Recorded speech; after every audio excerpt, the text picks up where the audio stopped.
ma relation ambiguë a déclaré être complètement célibataire alors que j'étais là à tenir son manteau. J'ai souri, dit que j'avais compris, posé son verre et mis fin à 8 mois d'illusion. Quelques jours plus tard, l'homme qu'elle voulait m'a envoyé un message. Moi, un homme de 28 ans, je viens de réaliser que j'ai été un petit ami de secours pendant 8 mois. J'écris ceci depuis mon appartement à Chicago à 2 heures du matin parce que je n'arrive pas à dormir et que j'ai besoin de vider mon sac. Désolé si c'est long, mais je suis encore en train d'assimiler ce qui s'est passé ce soir. Alors, voici la situation. Pendant les 8 derniers mois, je voyais cette fille, Megan, une femme de 26 ans. Je dis que l'on se voyait parce qu'apparemment, ça n'a jamais été plus que ça, même si je ne le réalise que maintenant. Nous nous sommes rencontrés par des amis communs à un match des Cubs l'été dernier, le courant est passé immédiatement, et nous avons commencé à nous voir presque constamment après ça. Voici à quoi ressemblait notre relation. Je l'emmenais dîner, 2 ou 3 fois par semaine. Pas au fast-food non plus. On parle de Gibson S, RPM Steak, ce nouvel endroit à River North dont tout le monde raffole. Elle m'envoyait un message quand sa voiture faisait des bruits bizarres, et je passais mon samedi après-midi sous le capot à essayer de comprendre. Quand elle a eu la grippe en janvier et n'a pas pu sortir du lit pendant 3 jours, je lui ai apporté de la soupe et des médicaments. Je suis resté éveillé à regarder de la télé-réalité horrible avec elle jusqu'à 4 heures du matin parce qu'elle n'arrivait pas à dormir. Nous passions des week-ends entiers ensemble. Elle avait un tiroir chez moi. J'avais une brosse à dents chez elle. Nous faisions des projets des semaines à l'avance, des concerts, des week-ends à Milwaukee, le mariage de sa cousine le mois prochain pour lequel j'avais déjà acheté un costume. Mais voici la chose que je n'arrêtais pas de me dire qui était normale. Elle ne voulait pas mettre d'étiquette dessus. Chaque fois que j'abordais le sujet de rendre les choses officielles, elle disait qu'elle n'était pas prête pour ce genre de pression ou qu'elle ne voulait pas gâcher ce que nous avions en forçant les définitions. Et comme un idiot, je l'ai cru. J'ai pensé, d'accord, elle a été blessée avant. Elle a besoin de temps. Elle changera d'avis quand elle se sentira en sécurité. Je devrais mentionner que je suis chef de projet pour une entreprise de construction. J'ai l'habitude de construire les choses méthodiquement, de suivre des échéanciers, d'investir des ressources avec l'attente d'un retour sur investissement, alors j'ai traité cela de la même manière. J'ai pensé que si je lui montrais de la constance, de la fiabilité, que je me présentais quand je disais que je le ferais, que je prouvais que j'étais différent de celui qui l'avait blessé avant, elle finirait par voir ce que nous pourrions construire ensemble. Ce soir, j'ai découvert que j'avais construit une maison sur un terrain loué. Megan m'a invité à la fête d'anniversaire de son ami Ashley. C'était dans cet appartement terrasse ridicule de la Gold Coast, un de ces endroits avec des baies vitrées allant du sol au plafond et une vue sur toute la ligne d'horizon. Elle parlait de cette fête depuis des semaines. Et j'étais vraiment excité parce que je me suis dit que c'était le moment. C'était sa façon de m'intégrer enfin correctement dans son cercle social, de me montrer, de rendre les choses réelles. Je suis arrivé avec une bouteille de bon bourbon pour la reine de la fête, portant la chemise dont Megan avait dit qu'elle mettait mes yeux en valeur.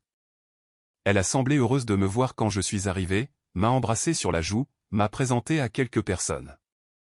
Des trucs de couple normaux, du moins c'est ce que je pensais. Environ 1 heure plus tard, je suis dans la cuisine, tenant le manteau et le verre de Megan pendant qu'elle parle à un groupe d'amis. Elle me les avait donnés nonchalamment, comme on le fait quand on est à l'aise avec quelqu'un, quand on lui fait confiance pour tenir ses affaires pendant qu'on raconte une histoire avec de grands gestes. Je n'y ai pas prêté attention. C'est à ce moment-là que Tyler est entré. Je ne connaissais pas Tyler à ce moment-là. Je sais tout sur Tyler maintenant parce que j'ai eu 3 heures pour explorer son Instagram et reconstituer exactement qui il est. Mais à ce moment-là, tout ce que je savais, c'est que chaque femme de ce groupe, y compris Megan, s'est soudainement redressée. Tyler est un de ces mecs.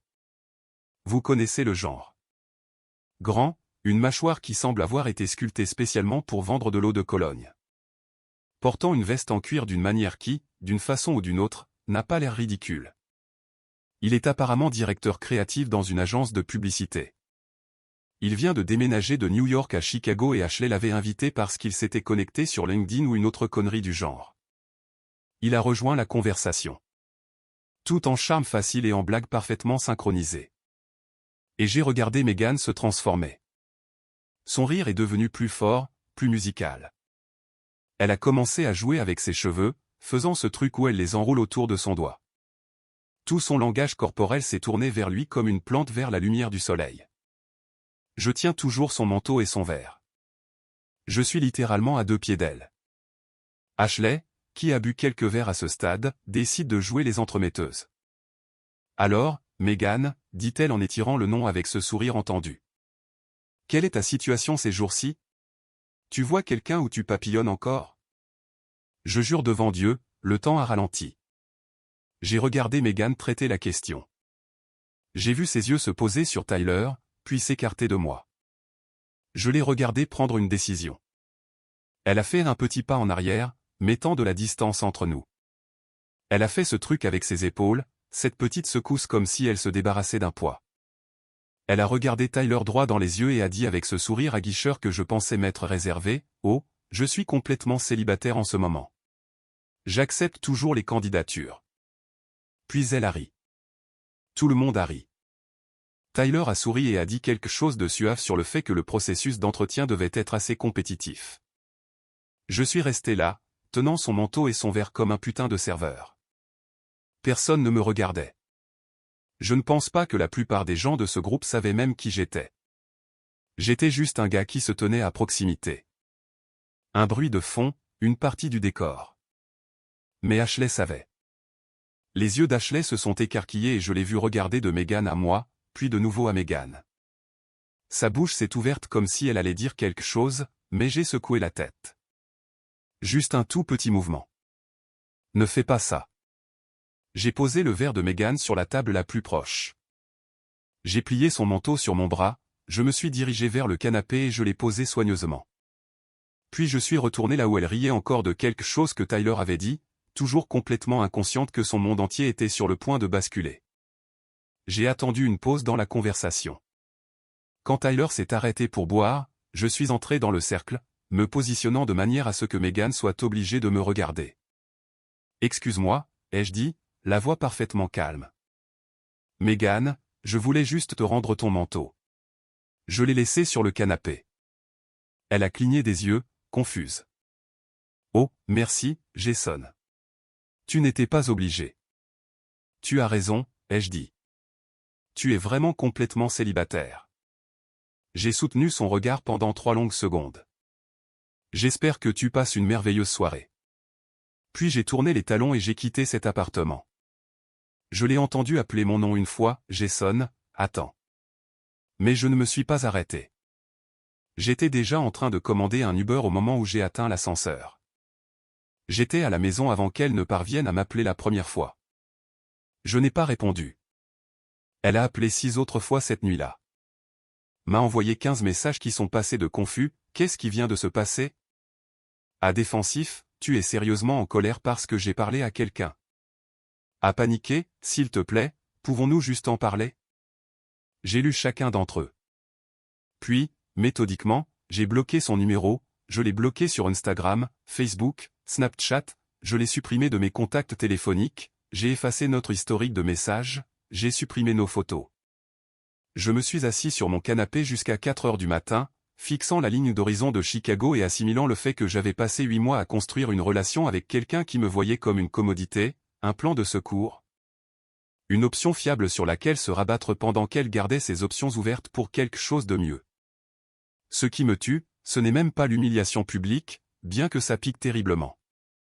C'est qu'elle était si à l'aise de le faire, si confiante que je serais toujours là, tenant toujours son manteau, lui gardant toujours une place dans ma vie pendant qu'elle annonçait sa disponibilité au prochain gars avec un joli sourire. Je ne suis pas en colère. C'est la partie la plus étrange. C'est juste fini. Clairement, sans foutaise, fini. Alors voilà, c'est ma soirée de samedi. Je vais essayer de dormir un peu. Et demain, je vais commencer le processus pour récupérer ma brosse à dents chez elle, lui rendre ses affaires, et passer à autre chose. Certaines fondations ne peuvent tout simplement pas supporter la structure que vous essayez de construire. Mieux vaut le reconnaître avant d'être trop engagé. Mise à jour, il est maintenant 3h30 du matin et je ne peux pas m'empêcher de rejouer ce moment dans ma tête. La façon dont elle s'est éloignée de moi. La façon dont elle a utilisé cette voix aguicheuse. Je pensais sincèrement que nous construisions quelque chose ensemble. Je suis un idiot. Mise à jour 2, merci pour tous les commentaires de soutien. Je les lis même si je ne réponds pas. Non, je ne vais pas répondre quand elle appellera. Oui, je sais que j'ai échappé belle. J'aurais juste aimé que ça ne prenne pas 8 mois et une humiliation publique pour le voir. Mise à jour. Les conséquences. Salut, Reddit. Je ne m'attendais pas à être de retour si tôt, mais les choses ont évolué et j'ai promis des mises à jour, alors nous y voilà. Tout d'abord, putain de merde, je ne m'attendais pas à ce que ce post explose comme il l'a fait. Merci à tous ceux qui ont pris le temps de commenter, de m'envoyer des messages, de partager leurs propres histoires. Ça m'a aidé plus que vous ne le pensez. Certains d'entre vous m'ont dit que je surréagissais, et je respecte cette perspective, mais la plupart d'entre vous ont vu exactement ce que j'ai vu, un schéma qui n'allait pas changer. Alors, voici ce qui s'est passé depuis samedi soir. Dimanche matin, je me suis réveillé avec 43 appels manqués, pas tous de Meghan. Elle avait apparemment recruté ses amis pour l'aider. Ashley m'a appelé 11 fois. D'autres numéros que je ne reconnaissais pas. Je les ai tous bloqués. Vers midi, Meghan s'est présentée à mon immeuble. Dieu merci pour les interphones. Elle est restée dehors pendant 20 minutes à appeler mon appartement et je n'ai tout simplement pas répondu. Finalement, ma voisine, cette vieille dame polonaise nommée Madame Kowalski, qui vit ici depuis 30 ans, est sortie et lui a dit de partir ou elle appellerait la police. Madame Kowalski est ensuite montée à mon appartement, m'a donné un récipient de pierogi et m'a dit dans un anglais approximatif que cette fille, elle n'est pas bonne pour toi, tu trouveras mieux. J'adore Madame Kowalski. Lundi, j'ai pris une journée de congé personnel parce que, honnêtement, je n'étais pas dans l'état d'esprit de gérer des litiges avec les entrepreneurs et des retards de permis. Je suis allé à la salle de sport, j'ai couru 13 km, je suis rentré chez moi et j'ai commencé à nettoyer mon appartement à fond. J'ai trouvé un de ces élastiques à cheveux derrière le lavabo de la salle de bain, un de ces sweats à capuche dans mon placard, un livre qu'elle lisait sur ma table basse. J'ai tout mis dans une boîte avec le collier que je lui avais acheté pour son anniversaire et qu'elle n'était pas encore prête à accepter. Et je l'ai déposé dans la salle des colis de son immeuble. Je n'ai pas laissé de mots, juste son nom sur la boîte. Ce soir-là, j'ai reçu un message d'Ashley depuis un numéro différent parce que j'avais bloqué son numéro d'origine. Il disait, Jason, s'il te plaît, donne à Meghan une chance de s'expliquer. Tu ne comprends pas toute la situation. J'aurais dû l'ignorer, mais j'étais curieux, alors j'ai répondu, qu'y a-t-il à comprendre? J'étais là. J'ai entendu ce que j'ai entendu. Sa réponse est venue rapidement. Elle a paniqué. Tyler l'a rendue nerveuse et elle ne savait pas quoi dire. Elle n'essayait pas de te blesser. J'ai réfléchi à ça une minute. Puis j'ai répondu, Ashley. Si un gars la rend suffisamment nerveuse pour qu'elle prétende que je n'existe pas alors que je suis juste à côté, tenant ses affaires, cela me dit tout ce que j'ai besoin de savoir sur ma place à ses yeux. Je ne lui reproche pas de vouloir autre chose. Je lui reproche d'avoir perdu 8 mois de mon temps à faire semblant que ce n'était pas le cas. Elle a essayé d'argumenter, a dit que Meghan tenait vraiment à moi, qu'elle avait juste peur de l'engagement, que j'étais trop dur. Je n'ai pas répondu après ça, j'ai juste bloqué le nouveau numéro. Mais c'est là que ça devient intéressant et la raison pour laquelle je poste vraiment cette mise à jour. Mardi après-midi, j'ai reçu un message sur LinkedIn de Tyler. Je ne plaisante pas. Le gars de la fête, Monsieur Mâchoire de pub pour parfum en personne, m'a envoyé un message sur LinkedIn. Il disait, « Salut mec, j'ai entendu ce qui s'est passé à la fête samedi. Je voulais te contacter parce que je pense que tu devrais savoir quelque chose. Après ton départ, Ashley m'a dit qui tu étais et ce que Meghan venait de faire. J'étais assez choqué. Meghan a essayé de minimiser la chose, mais je pouvais voir qu'elle était secouée. Elle a passé le reste de la soirée à trop boire et à essayer d'obtenir mon numéro. Je ne le lui ai pas donné. Je ne suis pas intéressé par quelqu'un qui traite les gens comme ça. J'ai vu comment elle agissait quand elle pensait que tu ne faisais pas attention. Et puis à quel point elle était différente en te parlant plus tôt dans la soirée. C'est un signal d'alarme que j'ai appris à reconnaître. Je voulais juste que tu saches que tu as l'air d'un gars solide et que tu as pris la bonne décision. Prends soin de toi. J'ai fixé ce message pendant un long moment. Le gars pour qui elle m'a humilié, le gars pour qui elle a fait son numéro, le gars pour qui elle a jeté 8 mois de relation. A vu exactement ce qu'elle était et n'a voulu rien avoir à faire avec elle. J'ai répondu, j'apprécie que tu m'aies contacté. Il faut du caractère pour faire ça. Bonne chance à Chicago. Il a répondu avec un pouce levé. Donc Megan n'a pas seulement perdu moi samedi soir. Elle a perdu son plan de secours et son premier choix en une seule soirée. Et la nouvelle s'est apparemment répandue dans leur groupe d'amis parce que j'ai reçu un message d'une de ses autres amies hier disant que les gens parlaient que Megan a vraiment du mal à gérer la façon dont tout cela s'est terminé. Je ne me sens pas exactement vengé. Je me sens juste fatigué et de plus en plus certain d'avoir pris la bonne décision. Elle a laissé un message vocal hier. Je ne l'ai pas écouté, mais mon téléphone a montré qu'il durait 4 minutes. Je l'ai supprimé sans l'écouter. Certaines personnes ont demandé si j'allais lui parler un jour, l'écouter, peut-être lui donner une autre chance. La réponse est non. Il ne s'agit pas de punition ou de vengeance. Il s'agit de reconnaître que quelqu'un m'a montré exactement qui il était, ce que je représente pour lui, et de choisir de le croire. Quand quelqu'un vous dit que vous ne valez pas la peine d'être reconnu devant les gens qu'il veut impressionner, vous ne négociez pas avec ça. Vous n'essayez pas de prouver votre valeur. Vous partez simplement et trouvez quelqu'un qui n'a pas besoin d'être convaincu. Je vais bien, honnêtement, mieux que ce à quoi je m'attendais. J'ai un projet de travail qui s'accélère. Je vais à la salle de sport régulièrement, et je passe plus de temps avec de vrais amis qui ne me traitent pas comme un bouche-trou. La vie continue, parfois plus vite que prévu. Mise à jour pour tous ceux qui posent des questions sur Tyler, non, je ne pense pas que ce soit un héros ou quoi que ce soit. Je pense que c'est un gars qui a reconnu une situation compliquée et a décidé de s'en extraire. J'apprécie qu'il m'ait prévenu, mais je n'essaie pas d'être ami avec lui ou quoi que ce soit. Nous sommes juste des personnages secondaires dans le drame de quelqu'un d'autre. Mise à jour 2, oui, je vais plus régulièrement à ma salle de sport maintenant. Non, je ne m'entraîne pas par vengeance ou pour lui montrer ce qu'elle manque. J'essaie juste de gérer le stress de manière saine. Même si je ne mentirais pas, les endorphines aident. Mise à jour 2. Quand la voiture tombe en panne. 3 semaines, c'est le temps qu'il a fallu à l'univers pour livrer ce que je ne peux décrire que comme une justice poétique. Avant d'entrer dans le vif du sujet, une brève mise à jour sur ma vie. Je vais vraiment bien. Le travail a été chargé, mais bon. J'ai été promu chef de projet senior, ce qui s'accompagne d'une belle augmentation et d'un projet qui m'enthousiasme vraiment. Nous rénovons un bâtiment historique à Pilsen. Je sors plus avec mes vrais amis, ceux qui étaient au courant pour Megan et qui regardaient toute la situation d'un œil suspicieux depuis des mois.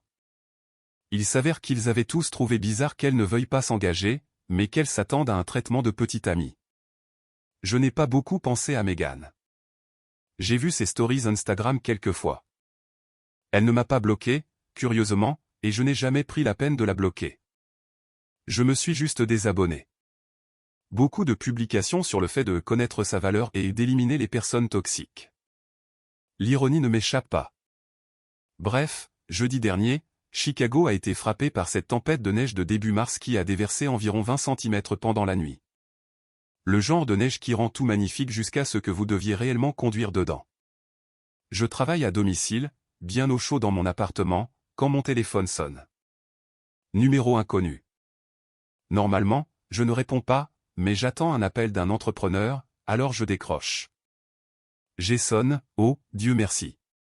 Je sais que tu m'as bloqué. J'appelle du téléphone de mon ami Amber. S'il te plaît, ne raccroche pas. C'était Megan. J'aurais dû raccrocher immédiatement, mais honnêtement, j'étais curieux. Alors, j'ai dit, qu'est-ce que tu veux, Megan? Elle pleure, genre en sanglots. Je suis tellement désolé de t'appeler. Je sais que je n'en ai pas le droit, mais je suis coincé et je ne sais pas quoi faire d'autre. Ma voiture est tombée en panne sur l'autoroute Kennedy et il fait un froid glacial et ma batterie est presque morte et je ne peux pas me payer une dépanneuse en ce moment et... Appelle l'assistance automobile, ai-je dit. J'ai laissé mon adhésion expirer. J'ai oublié de la renouveler et ils ne m'aideront pas sans. Alors appelle un Uber. Je n'ai pas assez d'argent sur ma carte pour un Uber et une dépanneuse et j'ai besoin que la voiture soit remorquée parce qu'elle ne démarre pas. Et Jason, s'il te plaît. Je sais que j'ai merdé, mais je suis littéralement coincé dans la neige sur le bord de l'autoroute. J'ai pris une grande inspiration, je me suis souvenu de toutes ces fois où j'ai tout laissé tomber pour l'aider. Le samedi que j'ai passé à remplacer son alternateur. La nuit où j'ai conduit 45 minutes pour recharger sa batterie sur un parking de Target. La façon dont elle m'avait embrassé et dit « Qu'est-ce que je ferais sans toi ?» Voici ce que tu vas faire, ai-je dit, la voix parfaitement calme. Tu vas appeler un des gars dont tu acceptais les candidatures. Peut-être Tyler, peut-être celui que tu vois depuis 3 semaines. Tu vas leur demander de venir t'aider parce que c'est ce qu'on fait quand on est en couple. On appelle son partenaire. Jason, s'il te plaît. Je ne vois personne. Il n'y a personne d'autre. Alors appelle ton père. Appelle Ashley. Appelle une dépanneuse et paie avec une carte de crédit. Débrouille-toi. Tu es une adulte capable. J'ai le Covid, dit-elle, la voix brisée. J'ai été testée positive hier. Je me sens comme une merde. Je ne devrais même pas être sortie, mais je devais aller chercher des médicaments à la pharmacie parce que je n'en avais plus. Et Megan, les jeux interrompus. Il y a 3 semaines, j'aurais été là en 20 minutes. Je t'aurais apporté des médicaments, remorqué ta voiture, je me serais assuré que tu rentres en sécurité, je serais probablement resté pour prendre soin de toi. Tu sais pourquoi j'aurais fait ça? Elle était silencieuse, juste des reniflements. Parce que je pensais que nous construisions quelque chose ensemble. Je pensais que j'étais ta personne et que tu étais la mienne. Mais tu as rendu très clair devant une salle pleine de gens que je n'ai jamais été ta personne. J'étais juste le gars qui se présentait quand tu avais besoin de quelque chose. Ce n'est pas juste. Tu as dit à Tyler que tu étais célibataire alors que j'étais juste là, tenant ton manteau. Tu t'en souviens, parce que je m'en souviens parfaitement. Alors voici la chose. Tu avais raison. Tu es célibataire, ce qui signifie que tu dois gérer tes problèmes comme une personne célibataire. Bonne chance avec la voiture et le Covid. J'espère que tu te sentiras mieux.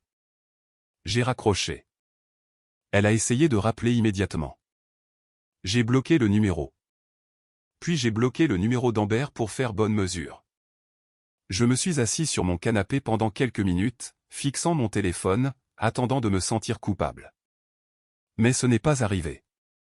Je me sentais clair, comme si je venais de résoudre un problème d'ingénierie particulièrement délicat en utilisant la solution la plus évidente. On ne peut pas s'attendre aux avantages d'une relation quand on refuse la relation. On ne peut pas s'attendre à ce que quelqu'un soit votre contact d'urgence quand on ne veut même pas le reconnaître dans les faits. On ne peut pas avoir le beurre et l'argent du beurre. J'espère qu'elle a réglé son problème de voiture. J'espère que quelqu'un l'a aidé, mais cette personne ne serait plus jamais moi. Mon ami Derek est passé ce soir-là avec une pizza et nous avons regardé le match des Blackhawks. À un moment donné, il a dit, « Tu sais que tu as fait ce qu'il fallait, n'est-ce pas ?» J'ai hoché la tête. « Ouais, je sais. » Bien, parce que cette fille t'utilisait comme une couverture de sécurité pendant qu'elle continuait de magasiner. Au diable ça. Exactement. Mise à jour pour tous ceux qui demandent si je me sens mal de l'avoir laissée en plan, honnêtement, non. Elle avait des options. Elle avait des amis. Elle avait de la famille. Elle avait des applications de covoiturage et des cartes de crédit. Elle voulait juste que je sois l'option parce que j'avais toujours été l'option facile. Cela se termine quand vous déclarez publiquement que vous êtes célibataire pendant que je tiens votre manteau. Mise à jour 2, pour ceux qui s'inquiètent de sa sécurité, elle est rentrée chez elle saine et sauve. Je le sais parce qu'un de nos amis communs, qui est apparemment d'accord avec moi mais voulait s'assurer qu'elle allait bien, a pris de ses nouvelles. Elle a eu une dépanneuse. Ça lui a coûté 200 €, dont elle s'est plainte, et elle se remet du Covid dans son appartement. Elle va bien. Elle a juste dû gérer ses propres problèmes pour une fois. Mise à jour 3, oui, j'ai commencé à voir quelqu'un de nouveau. Plus de détails là-dessus dans la prochaine mise à jour si les choses continuent de bien se passer. Mais oui, il y a quelqu'un qui me présente réellement comme son petit ami et ne me traite pas comme un secret. C'est fou comme c'est mieux. Mise à jour finale. La boucle est bouclée. Ok, Reddit. J'ai promis que je ferai une dernière mise à jour et il s'est passé des choses cette semaine qui ressemblent à la véritable conclusion de toute cette saga. Alors, nous y voilà. D'abord, les bonnes nouvelles. Vous vous souvenez de cette fille que j'ai mentionné avoir commencé à voir? Elle s'appelle Rachel. Nous nous sommes rencontrés à la salle de sport, de tous les endroits. Elle m'a demandé si j'avais fini avec le rack à squat. Nous avons commencé à parler et il s'est avéré que nous vivons tous les deux à Lincoln Park et que nous travaillons dans des secteurs suffisamment proches pour avoir des contacts professionnels communs. Nous avons eu 6 rendez-vous maintenant et le week-end dernier, j'ai rencontré ses amis dans une brasserie à Wicker Park. Vous voulez savoir ce qui s'est passé quand son ami lui a demandé si elle voyait quelqu'un? Elle a posé sa main sur mon bras, m'a souri et a dit « Oui, voici Jason, mon petit ami. » Comme si c'était la chose la plus naturelle du monde. Pas d'hésitation. Pas de on reste décontracté. Pas de on se voit juste. Juste une reconnaissance simple, claire et publique. Je n'avais pas réalisé à quel point j'en avais besoin jusqu'à ce que ça arrive. Rachel connaît toute l'histoire de Megan. Je lui ai raconté lors de notre 3e rendez-vous parce que je pensais qu'elle méritait de savoir pourquoi je pouvais être un peu frileux face à l'ambiguïté. Sa réponse a été « C'est horrible. Tu mérites quelqu'un qui est fier d'être avec toi. » Puis elle a pris ma main sur la table et nous sommes passés à une discussion pour savoir si la deep dish est une vraie pizza ou juste un gratin. Elle est dans l'équipe gratin, ce qui est faux, mais je suis prêt à travailler là-dessus. Donc, ça, c'est la bonne partie. Ma vie a vraiment avancé d'une manière qui fait que cette nuit à la fête d'Ashley semble être arrivée à une autre personne. Mais voici la raison pour laquelle j'écris vraiment cette mise à jour. Mercredi dernier, je quitte mon immeuble vers 19 h pour retrouver Rachel pour dîner. On commence enfin à sentir le printemps à Chicago, les arbres bourgeonnent, les gens se promènent sans manteau d'hiver. Cette énergie spécifique que la ville a quand tout le monde se souvient qu'il y a d'autres saisons que l'hiver. Je vérifie mon téléphone, confirmant la réservation. Quand j'entends « Jason », je lève les yeux. Megan est debout sur le trottoir devant mon immeuble. Elle a l'air différente. Plus mince peut-être, ou juste fatiguée. Ses cheveux sont tirés en queue de cheval, pas de maquillage, portant un jean et une veste North Face que je ne reconnais pas. Elle tient une tasse de café du Starbucks du coin comme si elle attendait. « Salut, dis-je, prudent. Qu'est-ce que tu fais ici? J'avais besoin de te parler. Tu m'as bloqué partout, alors je n'avais pas le choix. » Je regarde ma montre. J'ai des projets pour le dîner dans 20 minutes. Avec la nouvelle fille. Sa voix s'est un peu cassée. Je l'ai vue sur ton Instagram avant que tu ne le rendes privé. Elle s'appelle Rachel, et oui. Donc si tu as quelque chose à dire, tu devrais probablement le dire. Elle a regardé le sol, puis de nouveau vers moi. J'ai merdé. Je sais que je l'ai fait. Cette nuit à la fête d'Ashley, j'ai été une idiote. Je suis devenue nerveuse quand Tyler est arrivé parce que c'était ce nouveau gars super séduisant et que tout le monde faisait attention à lui et j'ai juste paniqué. Je voulais qu'il me remarque aussi. C'était stupide et superficiel et je t'ai blessé et je suis désolé. J'ai attendu. Elle a continué. Mais tu m'as complètement coupé de ta vie. Tu ne m'as pas donné la chance de m'expliquer ou de m'excuser. Tu m'as bloqué partout, tu as rendu mes affaires comme si j'étais une étrangère. Tu ne penses pas que c'était un peu extrême? Non, dis-je simplement. Non. Megan, tu n'as pas accidentellement blessé mes sentiments.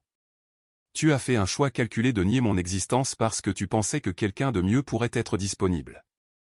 Ce n'est pas une erreur. C'est me montrer exactement à quel point je comptais pour toi. Ce n'est pas juste. Tu sais ce qui n'est pas juste? Passer 8 mois à agir comme la petite amie de quelqu'un, à accepter son temps, son argent et son attention, puis refuser de reconnaître la relation quand ce n'est pas pratique. Ça, ce n'est pas juste. Elle pleurait maintenant. Je sais. Je sais. Je t'ai pris pour acquis. Je sais que je t'ai gardé à distance parce que j'avais peur d'être à nouveau blessé. Mais je t'aimais, Jason. Vraiment. C'est juste que je n'étais pas prête à l'admettre. Je n'ai rien ressenti. Pas de colère, pas de satisfaction, pas de tentation de la réconforter. Juste une sorte d'observation distante, comme regarder une étrangère faire une crise de nerfs dans le métro. Au passé, ai-je dit. Tu m'aimais. Je t'aime toujours. J'ai fait une erreur. Une seule erreur. Et tu as jeté 8 mois à la poubelle comme s'il ne signifiait rien. Il signifiait quelque chose. Ils m'ont appris à ne pas investir dans les gens qui n'investissent pas en retour. Ils m'ont appris que pas prêt à mettre une étiquette signifie généralement à garder mes options ouvertes. Ils m'ont appris que je mérite quelqu'un qui est sûr de moi. Et cette fille, Rachel, elle est sûre de toi après quoi, 1 mois, 6 semaines? Oui, elle l'est. Elle m'a présenté à ses amis comme son petit ami sans qu'on le lui demande. Elle poste des photos de nous ensemble.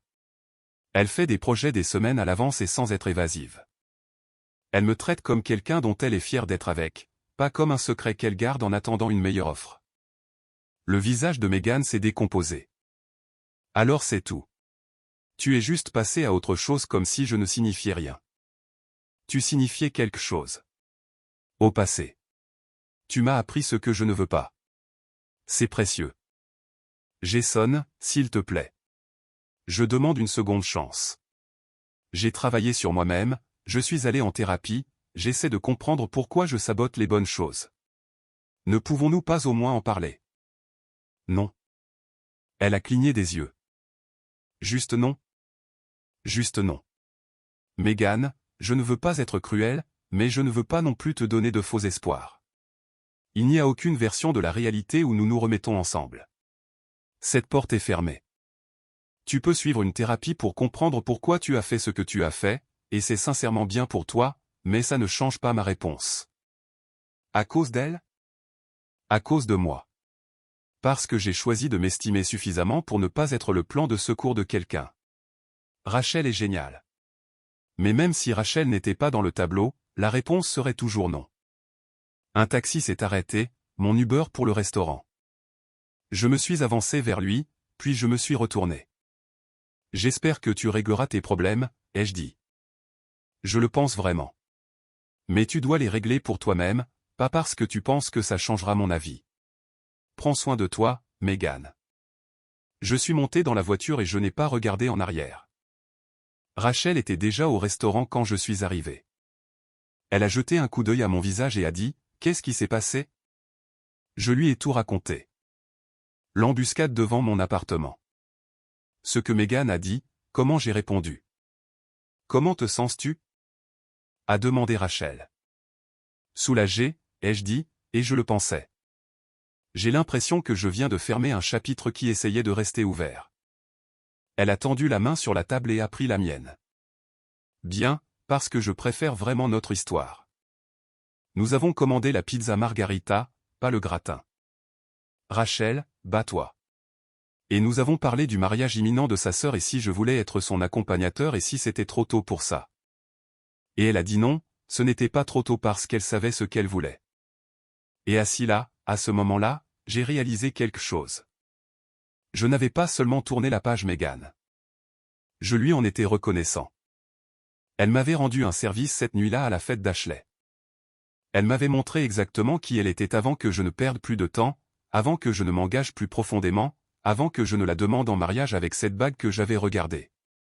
Parfois, les ordures se sortent toutes seules. Il faut juste être assez intelligent pour ne pas les ramener à l'intérieur. Alors voilà, Reddit. C'est toute l'histoire. 8 mois à être le peut-être de quelqu'un, suivi de l'apprentissage de ce que c'est que d'être le certainement de quelqu'un. Je choisis le certainement à chaque fois. Mise à jour finale, pour de vrai cette fois. Merci d'avoir fait ce voyage avec moi, Reddit. Votre soutien a signifié plus que vous ne le savez. Il est temps de fermer cet onglet et de me concentrer sur la construction de quelque chose de réel avec quelqu'un qui veut vraiment le construire avec moi. Salut à tous.